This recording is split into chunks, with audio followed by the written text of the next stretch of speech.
Chapter 1. Ista leaned forward between the crenellations atop the gate tower, the stone gritty beneath her pale hands, and watched in numb exhaustion as the final morning party cleared the castle gate below. Their horses' hoofs scraped on the old cobblestones, and their goodbyes echoed in the portal's vaulting. Her earnest brother, the Provinciar of Boeotia, and his family and retinue were last of the many to leave, 2 full weeks after the divines had completed the funeral rites and ceremonies of the interment. De Boeotia was still talking soberly to the castle warder, Sir de Ferege, who walked at his stirrup, grave face upturned, listening to the stream, no doubt, of final instructions. Faithful de Ferege, who had served the late Dowager Provinciara for all the last 2 decades of her long residence here in Valenda. The keys of the castle and keep glinted from the belt at his stout waist. Her mother's keys, which Ista had collected and held, then turned over to her older brother, along with all the other papers and inventories and instructions that a great lady's death entailed, and that he had handed back for permanent safekeeping, not to his sister, but to good, old, honest de Ferege. Keys to lock out all danger, and, if necessary, keep Ista in. It's only habit, you know. I'm not mad anymore, really. It wasn't as though she wanted her mother's keys, nor her mother's life that went with them. She scarcely knew what she wanted. She knew what she feared. To be locked up in some dark, narrow place by people who loved her. An enemy might drop his guard, weary of his task, turn his back. Love would never falter. Her fingers rubbed restlessly on the stone. De Boeotia's cavalcade filed off down the hill through the town and was soon lost from her view among the crowded red-tiled roofs. De Ferege, turning back, walked warily in through the gate and out of sight. The chill spring wind lifted a strand of Ista's dun hair and blew it across her face, catching on her lip. She grimaced and tucked it back into the careful braiding wreathing her head. Its tightness pinched her scalp. The weather had warmed these last 2 weeks, too late to ease an old woman bound to her bed by injury and illness. If her mother had not been so old, the broken bones would have healed more swiftly, and the inflammation of the lungs might not have anchored itself so deeply in her chest. If she had not been so fragile, perhaps the fall from the horse would not have broken her bones in the first place. If she had not been so fiercely willful, perhaps she would not have been on that horse at all at her age. Ista looked down to find her fingers bleeding, and hid them hastily in her skirt. In the funeral ceremonies, the gods had signed that the old lady's soul had been taken up by the Mother of Summer, as was expected and proper. Even the gods would not dare to violate her views on protocol. Ista imagined the old Provinciara ordering heaven and smiled a little grimly. And so I am alone at last. Ista considered the empty spaces of that solitude, its fearful cost. Husband, father, son, and mother had all filed down to the grave ahead of her in their turn. Her daughter was claimed by the royalty of Chalion in as tight an embrace as any grave, and as little likely to return from her high place, 5 gods willing, as the others from their low ones. Surely I am done. The duties that had defined her, all accomplished. Once, she had been her parents' daughter. Then great, unlucky Aias's wife. Her children's mother. At the last, her mother's keeper. Well, I am none of these things now. Who am I? When am I not surrounded by the walls of my life? When they have all fallen into dust and rubble? Well, she was still the Lord de Lutez's murderer, the last of that little secret company left alive now. That she had made of herself, and that she remained. She leaned between the crenellations again, the stone-braiding lavender sleeves of her court morning dress, catching at its silk threads. Her eye followed the road in the morning light, starting from the stones below and flowing downhill, through the town, past the river. And where? All roads were one road, they said. A great net across the land, parting and rejoining. All roads ran two ways, they said. I want a road that does not come back. A frightened gasp behind her jerked her head around. One of her ladies' attendants stood on the battlement with her hand to her lips, eyes wide, breathing heavily from her climb. She smiled with false cheer.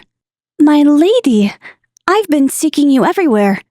Do come away from that edge now. Ista's lips curled in irony. Content you.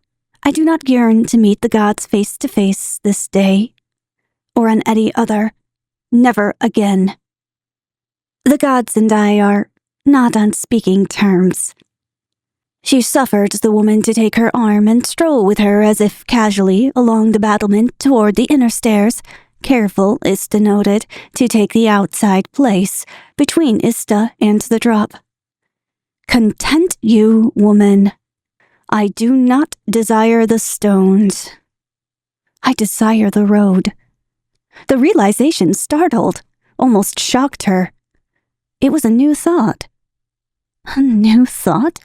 Me? All her old thoughts seemed as thin and ragged as a piece of knitting made and ripped out again until all the threads were frayed, growing ever more worn, but never larger. But how could she gain the road? Roads were made for young men, not middle-aged women. The poor orphan boy packed his sack and started off down the road to seek his heart's hope. 1,000 tales began that way. She was not poor. She was not a boy.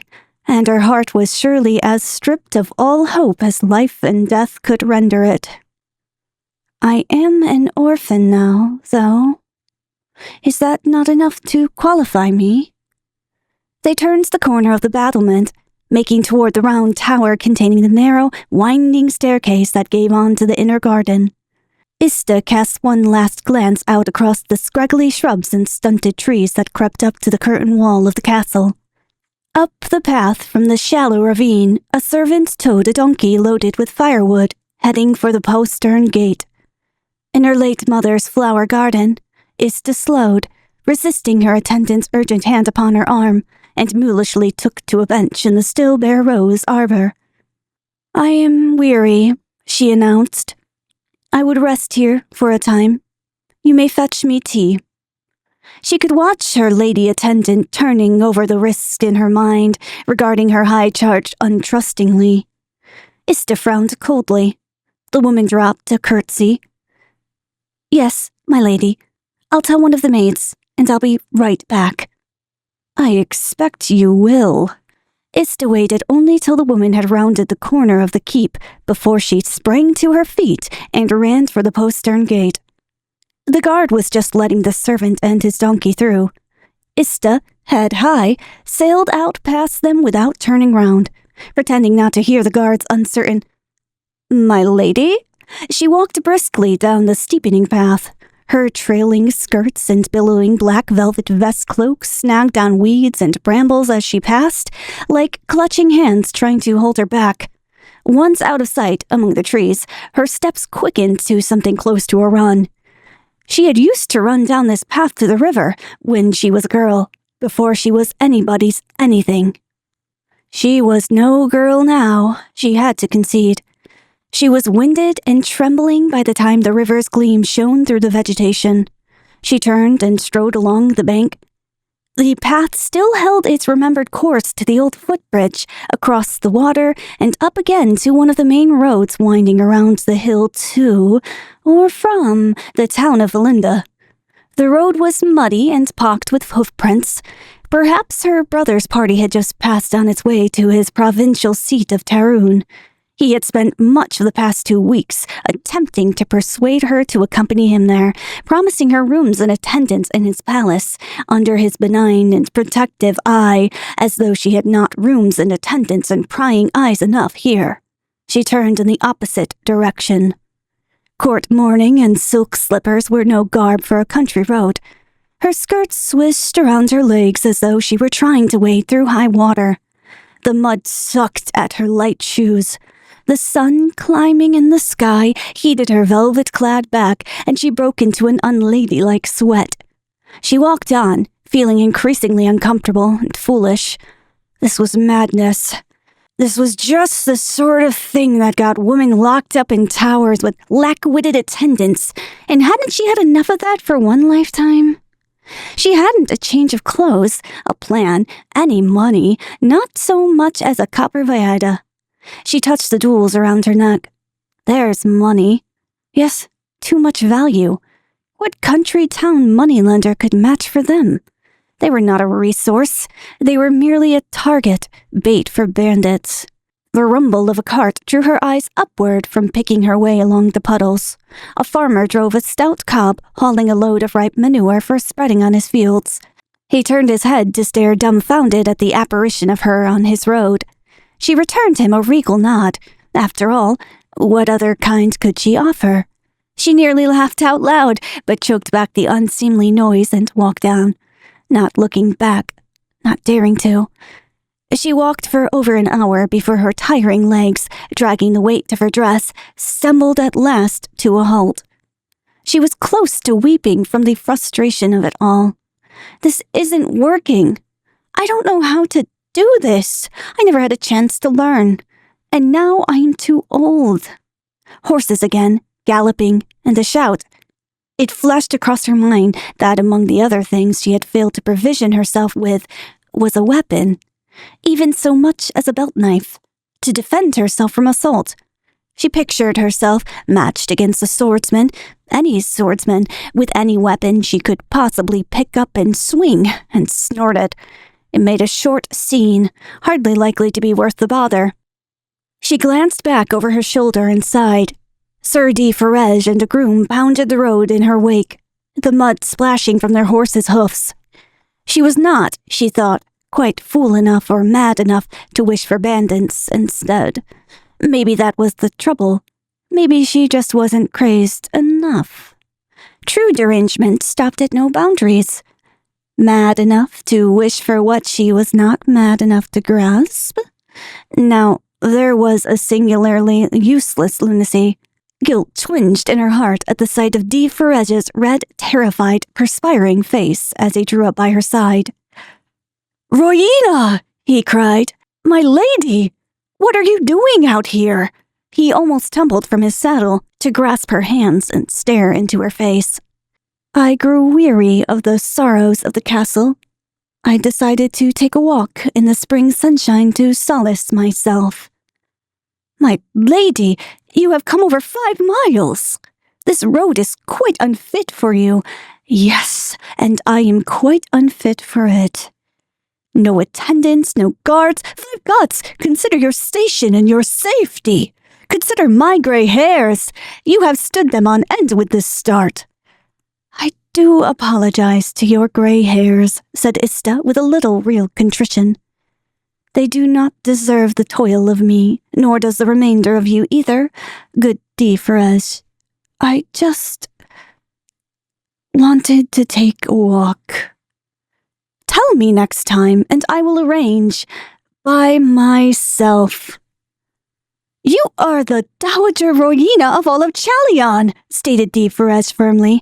"You are Royina Isel's own mother. For the 5 gods' sake, you cannot go skipping off down the road like a country wench." Ista sighed at the thought of being a skipping country wench, and not tragic Ista anymore. She did not doubt country wenches had their tragedies too, and much less poetic sympathy for them than did the Royinas. But there was nothing to be gained by arguing with him in the middle of the road. He made the groom give up his horse, and she acquiesced to being loaded aboard it. The skirts of this dress were not split for riding, and they bunched uncomfortably around her legs as she felt for the stirrups. Ista frowned again as the groom took the reins from her and made to lead her mount. De Ferrege leaned across his saddle bow to grasp her hand, in consolation for the tears standing in her eyes. "I know," he murmured kindly. "Your lady mother's death is a great loss for us all." "I finished weeping for her weeks ago, De Ferrege." She had sworn once to neither weep nor pray ever again, but she had forsworn herself on both oaths in those last dreadful days in the sick room. After that, neither weeping nor praying had seemed to have any point. She decided not to trouble the castle warder's mind with the explanation that she was wept now for herself, and not in sorrow, but in a sort of rage. Let him take her as a little unhinged by bereavement. Bereavement past. De Ferrege, quite as tired out as she by the past weeks of grief and guests, did not trouble her with further conversation, and the groom did not dare. She sat her plodding horse and let the road roll up again beneath her, like a carpet being put away, denied its use. What was her use now? She chewed her lip and stared between her horse's bobbing ears. After a time, its ears flickered. She followed its snorting glance to see another cavalcade approaching down a connecting road, some dozen or two riders on horses and mules.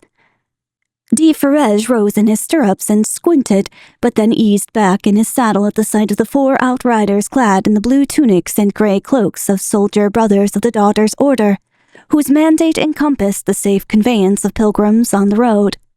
As the party rode closer, it could be seen that its members included both men and women, all decked out in the colors of their chosen gods, or as close as their wardrobes could manage, and that they wore colored ribbons on their sleeves in token of their holy destinations. The 2 parties reached the joining of the road simultaneously, and De Ferrege exchanged reassuring nods with the soldier brothers, stolid, conscientious fellows like himself. The pilgrims stared in speculation at Ista in her fine, somber clothes. A stout, red-faced older woman, she's not any older than I am, surely, offered Ista a cheery smile. After an uncertain moment, Ista's lips curved up in response, and she returned her nod. De Ferrege had placed his horse between the pilgrims and Ista, but his shielding purpose was defeated when the stout woman reined her horse back and kneaded into a trot to come up around him. "The gods give you a good day, lady," the woman puffed. Her fat, piebald horse was overburdened with stuffed saddlebags, and yet more bags tied to them with twine and bouncing as precariously as its rider. It dropped back to a walk, and she caught her breath and straightened her straw hat. She wore mother's greens in somewhat mismatched dark hues to a widow, but the braided ribbons circling her sleeve marched down in full rank of 5, blue wound with white, green with yellow, red with orange, black with gray, and white twined with cream. After a moment's hesitation, Ista nodded again. "And you?"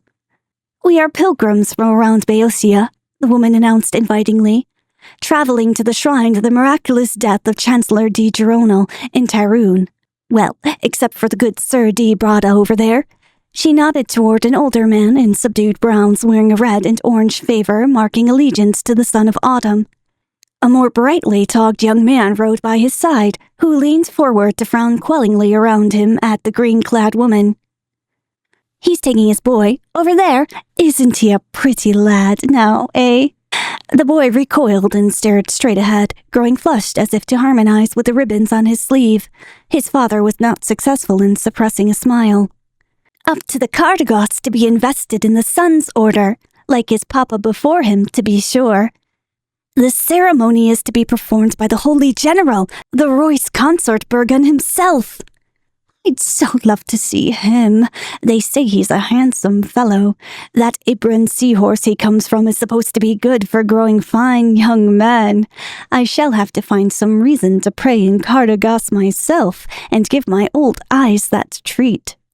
"Indeed," said Ista neutrally at this anticipatory but on the whole accurate description of her son-in-law. "I am Caria of Palmia. I was wife of a saddler there most lately, widow now, And you, good lady? Is this surly fellow your husband, then? The castle warder, listening with obvious disapproval to such familiarity, made to pull his horse back and fend off the tiresome woman, but Ista held up her hand. Peace, de Ferrege. He raised his brows, but shrugged and held his tongue. Ista continued to the pilgrim. I am a widow of Valinda. Ah, indeed. Why, and so am I, the woman returned brightly. My first man was of there, though I've buried 3 husbands altogether. She announced this as though it were an achievement. Oh, not altogether, of course. One at a time. She cocked her head in curiosity at Ista's high mourning colors. Did you just bury yours then, lady? Pity. No wonder you look so sad and pale. Well, dear, it's a hard time, especially with the first, you know. At the beginning you want to die. I know I did, but that's just the fear talking. Things will come again. Don't you worry. Ista smiled briefly and shook her head in faint disagreement, but was not moved to correct the woman's misapprehension. De Ferrege was clearly itching to depress the creature's forwardness by announcing Ista's rank and station, and by implication his own, and perhaps driving her off, but Ista realized with a little wonder that she found Karya amusing. The widow's burble did not displease her, and she didn't want her to stop. There was, apparently, no danger of that. Karya of Palma pointed out her fellow pilgrims, favoring Ista with a rambling account of their stations, origins, and holy goals, and if they rode sufficiently far out of earshot, with opinions of their manners and morals thrown in gratis. Besides the amused veteran dedicate of the Son of Autumn and his blushing boy, the party included 4 men from a weaver's fraternity who went to pray to the Father of Winter for a favorable outcome of a lawsuit. A man wearing the ribbons of the Mother of Summer, who prayed for the safety of a daughter nearing childbirth, and a woman whose sleeve sported the blue and white of the Daughter of Spring, who prayed for a husband for her daughter. A thin woman in finely cut green robes of an acolyte of the Mother's Order, with a maid and 2 servants of her own, turned out to be neither midwife nor physician, but a comptroller. A wine merchant rode to give thanks and redeem his pledge to the father for his safe return with his caravan, almost lost the previous winter in the stormy mountain passes to Ibra. The pilgrims within hearing, who had evidently been riding with Karya for some days now, rolled their eyes variously as she talked on and on and on. An exception was an obese young man, in the white garb, grimmed from the road, of a divine the bastard. He rode along quietly with a book atop the curve of his belly, his muddy white mule's rein slack, and glanced up only when he came to turn a page, blinking near-sightedly and smiling muzzily. The widow Karya appeared at the sun, which had topped the sky. I can hardly wait to get to Valinda. There is a famous inn where we are to eat that specializes in the most delicious roast-suckling pigs. She smacked her lips in anticipation. There is such an inn in Valinda, yes, said Ista. She had never eaten there, she realized, not in all her years of residence. The mother's comptroller, who had been one of the widow's more pained involuntary listeners, pursed her mouth in disapproval. I shall take no meat, she announced.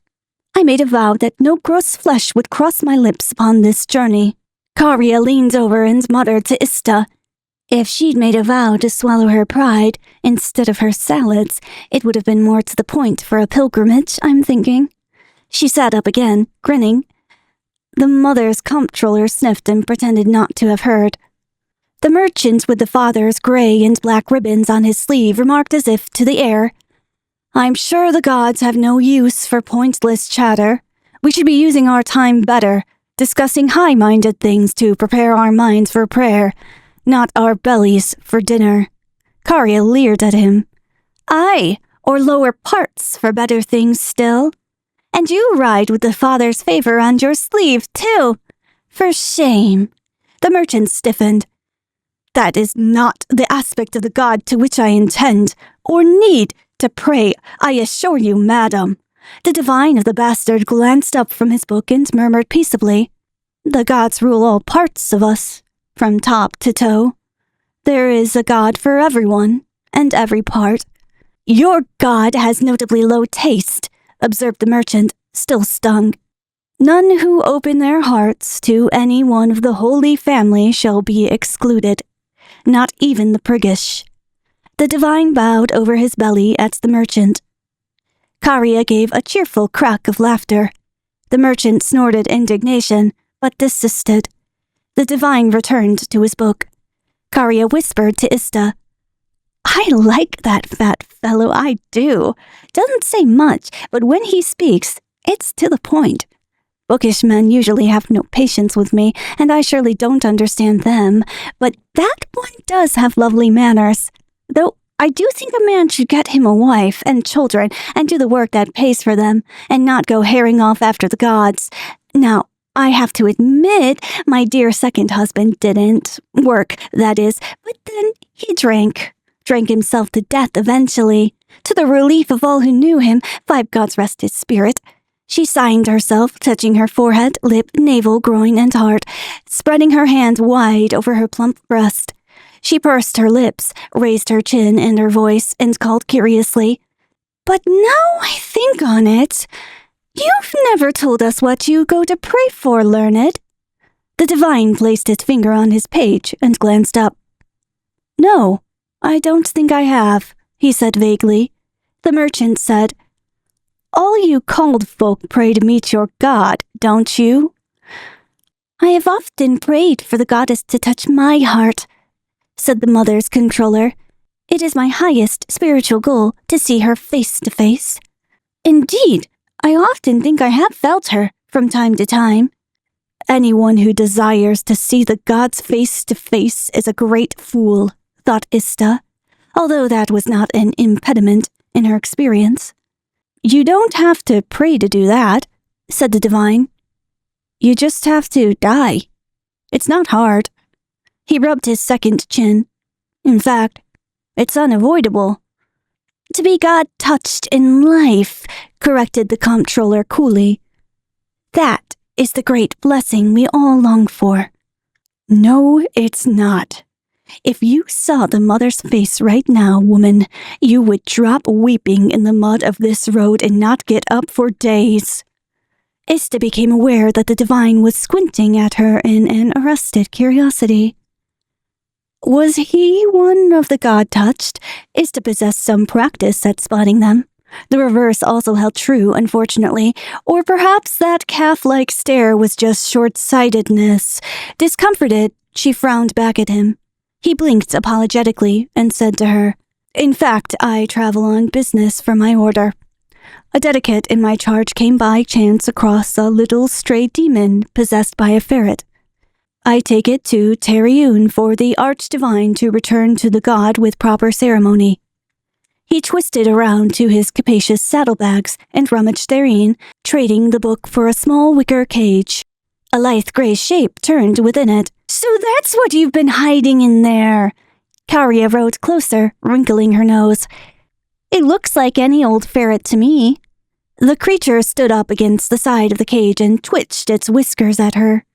The fat divine turned in his saddle and held up the cage to Ista's view. The animal, circling, froze in her frown. For just a moment, its beady eyes glittered back with something other than animal intelligence. Ista regarded it dispassionately. The ferret lowered its head and backed away until it could retreat no farther. The divine gave Ista a curious, sidelong look. "Are you sure the poor thing isn't just sick?" said Karia doubtfully. "What do you think, lady?" the divine asked Ista. "You know very well it has a real demon. Why do you ask me?" "Why, I think the good archdivine will certainly know what it is and what to do with it." The divine smiled faintly at this guarded reply. "Indeed, it is not much of a demon." He tucked the cage away again. "I wouldn't name it more than a mere elemental, small and unformed. It hasn't been long in the world, I'd guess, and so is little likely to tempt men to sorcery. It did not tempt Ista, certainly, but she understood his need to be discreet. Acquiring a demon made one a sorcerer much as acquiring a horse made one a rider, but whether skilled or poor was a more open question. Like a horse, a demon could run away with its master. Unlike a horse, There was no dismounting. To a soul's peril, hence the temple's concern. Karya made to speak again, but the path to the castle split off at that point, and Deferej reined his horse aside. The widow of Palma converted whatever she'd been about to say to a cheery farewell wave, and Deferej escorted Ista firmly off the road.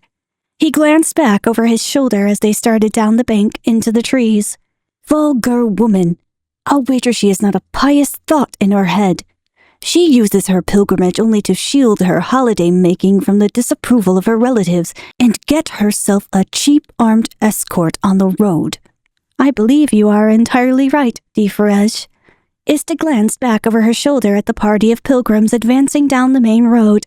The widow Karya was now coaxing the divine the bastard to sing hymns with her, though the one she was suggesting more resembled a drinking song. She had not one man of her own family to support her, Deferej continued indignantly. I suppose she can't help the lack of a husband, but you'd think she could scare up a brother or a son or at least a nephew. I'm sorry you had to be exposed to that, Rowena. A not entirely harmonious but thoroughly good-natured duet rose behind them, fading with distance. I'm not, said Ista. A slow smile curved her lips. I'm not.